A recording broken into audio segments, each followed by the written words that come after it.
پیسہ وہ واحد صابن ہے جو ہر قسم کے داغ صاف ستھرے کر دیتا ہے۔ پیسہ رشتہ داری کا لائسنس بن چکا ہے، جس کے پاس نہیں وہ رشتہ داری کے لیے نااہل ہے۔ نبی کریم صلی اللہ علیہ وسلم نے فرمایا، ہر امت کی آزمائش کسی نہ کسی چیز میں ہے اور میری امت کی آزمائش مال میں ہے۔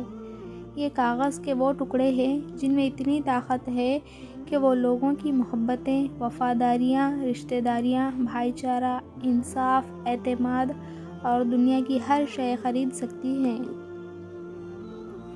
ممکن ہے کہ میں غلط ہوں، پر میرا تجربہ یہ بتاتا ہے کہ غربت ہمیشہ محبتوں اور رشتوں کو کمزور کر دیتی ہے۔ نوٹوں کی گڈی میں خون سے زیادہ طاقت ہوتی ہے، جو رشتوں اور ضمیر کو کرید کرید کر کھا جاتی ہے۔ روپیہ جتنا بھی گر جائے مگر اتنا کبھی نہیں گر پائے گا جتنا روپیے کے لیے انسان گر چکا ہے۔ حالات چاہے جیسے بھی ہوں، اپنے گھر میں ایک صدقہ باکس بنا لے، پھر چاہے 1 روپیہ ہی کیوں نہ ہو، روزانہ حسب توفیق صدقہ باکس میں ڈالتے رہیں اور ہر ماہ کے آخر میں وہ رقم کسی مستحق کو عزت کے ساتھ پیش کرے۔ اتنی کشادگی، اتنا سکون حاصل ہوگا، حیران رہ جاؤ گے۔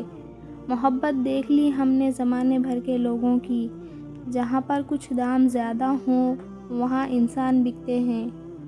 حضرت علی رضی اللہ تعالیٰ عنہ نے فرمایا، فیصلہ کرنے کے لیے رشوت لینا خداوند تعالیٰ کے ساتھ کفر کرنا ہے۔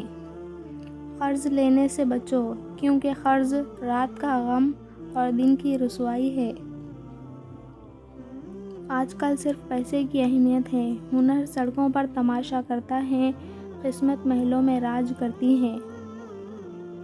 ضمیر بیچنے والوں نے کیا خوب کلام کیا، جسے عروج پر دیکھا اسے سلام کیا۔ اپنی عمر اور مال پر کبھی اعتبار نہ کرنا، کیونکہ جو چیز گنتی میں آ جائے وہ لازمی ختم ہونے والی ہے۔ پیسے کمائیں یا نہ کمائیں، دعائیں ضرور کمائیں، اس سے جھونپڑی میں بھی محل والا سکون ملے گا۔ رزق کے لیے لباس گندا کرنا ضمیر گندا کرنے سے لاکھ درجے بہتر ہے۔ اے اللہ ہمیں مال کے فتنے سے بچا۔ سیدنا ابن عباس رضی اللہ تعالیٰ عنہ بیان کرتے ہیں کہ رسول اللہ صلی اللہ علیہ وسلم نے فرمایا، اگر انسان کے پاس مال کی 2 وادیاں ہوں تو وہ تیسری کا خواہش مند ہوگا، اور انسان کا پیٹ مٹی کے سوا اور کوئی چیز نہیں بھر سکتی، اور اللہ اس شخص کی توبہ قبول کرتا ہے جو سچی توبہ کرتا ہے۔